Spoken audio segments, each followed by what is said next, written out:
Good morning बंधुरा आमी टुसी चले एसेছি আমার চ্যানেল টুসিস ব্লগে তোমাদের জন্য আরো একটা নতুন ভিডিও নিয়ে শেয়ার করব বলে আশা করছি দেশ ও দেশের বাইরে কাছে দূরে যে যেখান থেকে বসে এই মুহূর্তে আমার ভিডিওটা দেখছো তোমরা সবাই ভালো আছো সুস্থ আছো তোমাদের সুস্থতা কামনা করে আজকের ভিডিওটা আমি শুরু করছি आई होप যে কি ভিডিওটা তোমাদের ভালো লাগবে तो পুরো ভিডিওটা দেখার জন্য স্কিপ না করে সঙ্গে থাকো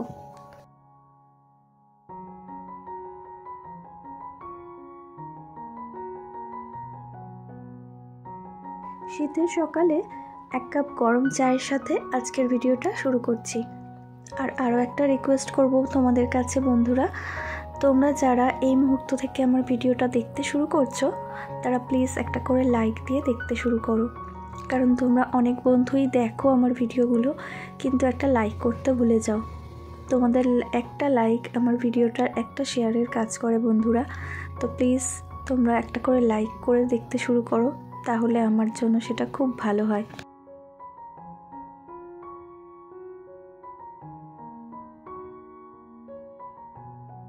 শীতের সকালে বিছানা গোছানোই বলো আর বিছানার চাদর চেঞ্জ করাই বলো দুটো করাই খুব কষ্টকর ব্যাপার কারণ রাত্রিবেলায় আমরা তো খুব আরাম করে শোবার জন্য কম্বল টম্বল নিয়ে শুই মশারি ভালো করে ঘিরে তারপরে সকালে যখন উঠে বিছানাটা গোছাতে হয় তখন সত্যিই অনেকটা সময় চলে যায় আর অনেক সময় বিরক্তও লাগে ভালোও লাগে না এই ভারী ভারী কম্বলগুলো রোজ ভাঁজ করা আর কম্বলগুলো এমনই হয়েছে যে কভারের মধ্যে ঠিকমতো থাকে না রাত্রিবেলায় শোয়ার পরে হয়তো ঘুমের মধ্যে পায়ের নাড়া লেগে হোক যেভাবেই হোক কম্বলগুলো যতই প্রত্যেক দিন গুছিয়ে রাখি ততই দেখি সেই কভার থেকে নেমে গিয়ে পায়ের দিকে জড়ো হয়ে যায় আবার সকালবেলা ওগুলোকে টেনে টেনে কোণের মধ্যে ঢুকিয়ে ঠিক করে ছাড়তে হয় তো এইটা বেশ খাটুনির ব্যাপার মাঝে মাঝে খুব বিরক্তও লাগে আর এই যে আজকে চাদর চেঞ্জ করছি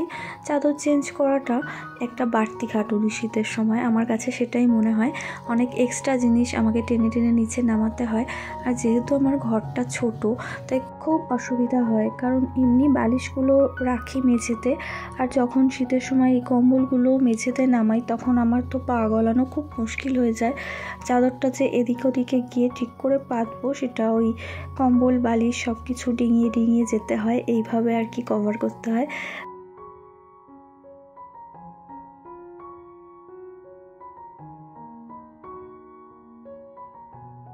তো দেখো তোমাদের সাথে কথা বলতে বলতে আমি বিছানাটা গুছিয়ে নিলাম আর যতটা সহজ লাগলো দেখতে এতটা সহজও কিন্তু ছিল না এটা গোছাতে আমার বেশ অনেকটা সময় লেগে গেছে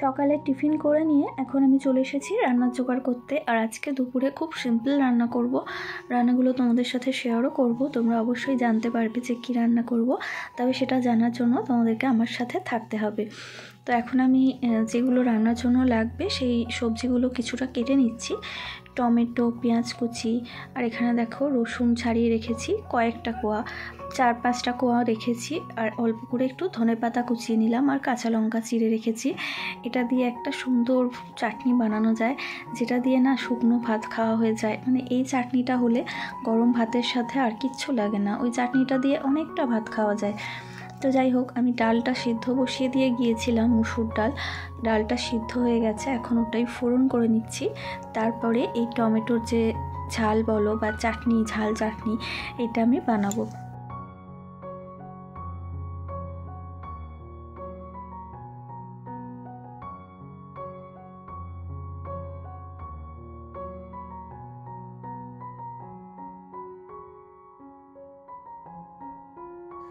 প্রথমে কড়াইয়ে তেল দিয়ে তেলটা খুব ভালো করে গরম করে নিয়েছি তারপরে ওই তেলের মধ্যে আমি পেঁয়াজগুলো দিয়ে দিলাম দুটো মিডিয়াম সাইজ পেঁয়াজ এইভাবে কুচিয়ে রেখেছিলাম আমি তো পেঁয়াজটা দিয়ে দিলাম আর পেঁয়াজটা দেওয়ার খানিকক্ষণ বাদেই কিন্তু এর মধ্যে আমি নুনটা দিয়ে দেব কারণ নুনটা পেঁয়াজ দেওয়ার সঙ্গে সঙ্গে না দিলে না পেঁয়াজগুলো ঠিকমতো নরম হবে না কীরকম একটা তাকিয়ে তাকিয়ে থাকে সেজন্য নুনটা দিয়ে দিলাম এতে করে আমার পেঁয়াজটা নরমও হয়ে যাবে আর ভাজা ভাজাও হবে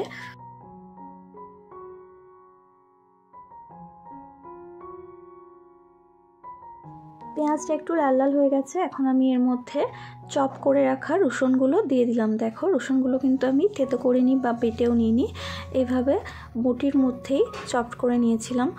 তো পাতলা পাতলা করে স্লাইস করে রেখেছিলাম। এই রসুনের কুচোগুলো দিয়ে দিলাম এইভাবে, কারণ এই টমেটোর ঝালটায় রসুনগুলো এইভাবে দিলেই ভালো লাগে, মুখের মধ্যে পড়ে রসুনগুলো, তখন ভালো লাগে খেতে। তো রসুনটা দিয়ে আরও খানিকক্ষণ ভেজে নেব। রসুনের যে একটা কাঁচা গন্ধ থাকে, ওই গন্ধটা চলে গেছে। এখন আমি এর মধ্যে কুচিয়ে রাখা টমেটোটা দিয়ে দিলাম।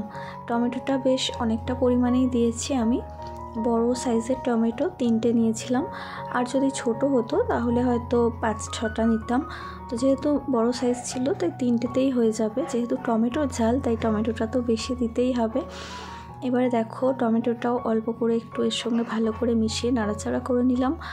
তারপরে এর মধ্যে চিড়ে রাখা কাঁচা লঙ্কাগুলো অ্যাড করে দিলাম। এবার সব কিছুকে খুব ভালো করে খানিকক্ষণ নাড়াচাড়া করে নিতে হবে। 2-3 মিনিট মতন আরও এটাকে ভালো করে নাড়াচাড়া করব। তারপরে এর মধ্যে আমি হলুদ গুঁড়ো দেব।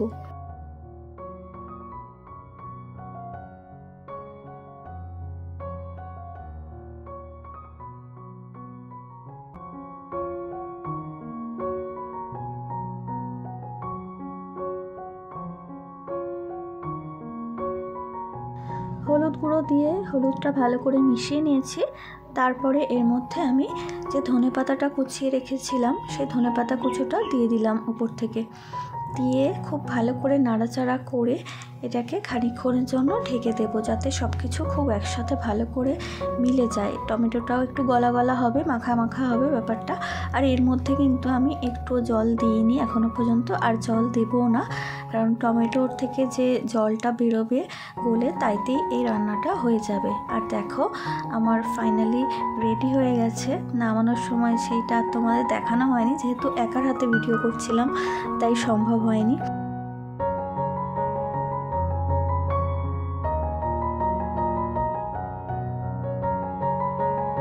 আজকে দুপুরের রান্নায় এটাই করেছিলাম, পাতলা করে মুসুর ডাল, বক ফুলের বড়া, আর যে টমেটোর ঝালটা আমি বানালাম তোমাদেরকে দেখালাম, এটাই। আর এই সাধারণ খাবারগুলো খেতে কিন্তু আমার খুব ভালো লাগে।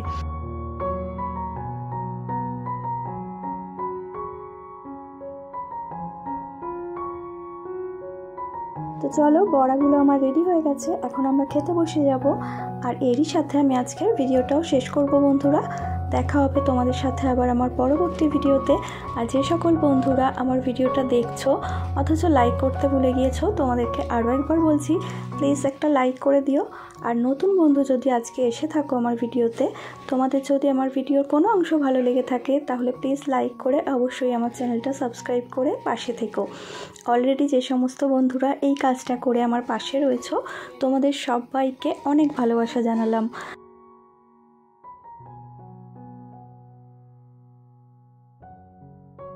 আর লাইক করার পাশাপাশি আরও একটা কাজ যেটা তোমাদের করতে হবে, সেটা হলো একটা করে কমেন্ট করতে হবে আমাকে। তো অবশ্যই একটা করে কমেন্ট করো বন্ধুরা। তোমাদের যদি ভালো লাগে তো সেটাও আমাকে জানিও, আর যদি খারাপ লেগে থাকে কোথাও কিছু সেটাও আমাকে জানিও প্লিজ, কারণ তোমাদের কমেন্টগুলো আমার কাছে খুব গুরুত্বপূর্ণ, অনেকটা মূল্য রাখে আমার কাছে। তো একটা করে কমেন্ট, সেই জন্য আমি আশা করি যে সব বন্ধুরা দেখছো, কিন্তু তোমরা দেখে অনেকেই দেখো অথচ লাইক করতে বা কমেন্ট করতে ভুলে যাও। সেই জন্যই বলছি, প্লিজ একটা করে কমেন্ট করে যেও, ছোট্ট করে হলেও। সবাই খুব ভালো থেকো, সুস্থ থেকো। দেখা হচ্ছে নেক্সট ভিডিওয়। টাটা।